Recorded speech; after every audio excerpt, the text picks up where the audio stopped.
ಸುಧಾಮೂರ್ತಿ ಅವರು ದಂಪತಿಗಳು ಸಮೀಕ್ಷೆಯಿಂದ ಹೊರಗುಳಿದಿದ್ದಾರೆ, ಡಿಕ್ಲರೇಷನ್ ಕೊಟ್ಟಿದ್ದಾರೆ.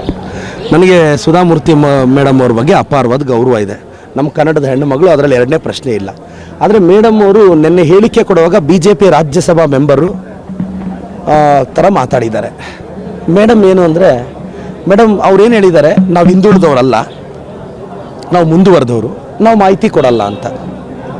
ಮೇಡಮ್ ಇನ್ನೊಂದು ಮಾತು ಹೇಳಿದ್ದಾರೆ, ಹಿಂದುಳಿದ ವರ್ಗಗಳ ಆಯೋಗ ಮಾಡ್ತಿದೆ, ಆ ಕಾರಣಕ್ಕೆ ನಾನು ಮಾಹಿತಿ ಕೊಡಲ್ಲ ಅಂತ. ಮೇಡಮ್, ನಾವು ಬ್ಯಾಕ್ವರ್ಡ್ ಕ್ಲಾಸ್ ಕಮಿಷನ್ ಅನ್ನೋದು ಅದೊಂದು ಏಜೆನ್ಸಿ, ಮಾಹಿತಿ ಕಲೆ ಹಾಕೋಕ್ಕೆ. ಅದ್ರ ಹೆಸರು ನಾವು ಹಿಂಗಿಟ್ಟಿದ್ದೀವಿ ಅಲ್ವಾ. ಇನ್ನೊಂದು ಎರಡನೇ ವಿಚಾರ ಏನು ಅಂದರೆ, ನಾವು ಕರ್ನಾಟಕದ ಪ್ರತಿಯೊಬ್ಬ ನಾಗರಿಕನ ಡೇಟಾ ಕೇಳ್ತಿರೋದು.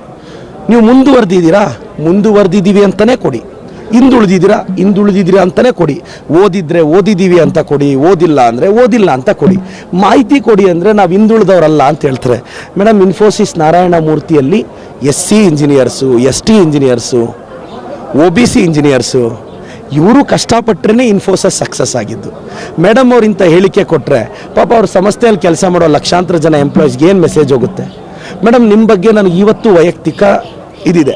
ಆದರೆ ನಿಮ್ಮಂಥ ಒಂದು ಇನ್ಫ್ಲೂಯೆನ್ಸರ್ಸು ಸಮಾಜದಲ್ಲಿ ತಾವು ಇಂಥ ಹೇಳಿಕೆ ಕೊಟ್ಟರೆ ಯುವ ಸಮುದಾಯದ ಮೇಲೆ ನಾಳೆ ನಮಗೆ ಪ್ರಾಪರಾಗಿ ಡೇಟಾ ಸಿಗಲಿಲ್ಲ ಅಂದರೆ ನಾವು ಹೇಗೆ ಮೇಡಮ್ ಸೋಷಿಯೋ ಎಕನಾಮಿಕ್ ಸ್ಟೇಟಸ್ನ ಜಡ್ಜ್ ಮಾಡೋದು?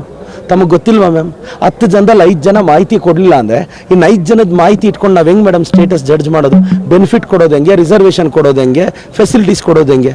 ಇಷ್ಟು ಮಾತ್ರ ರಾಜ್ಯಸಭಾ ಸದಸ್ಯರಿಗೆ ಗೊತ್ತಾಗಲಿಲ್ವ ಅನ್ನೋದು ಬೇಜಾರು ಸರ್.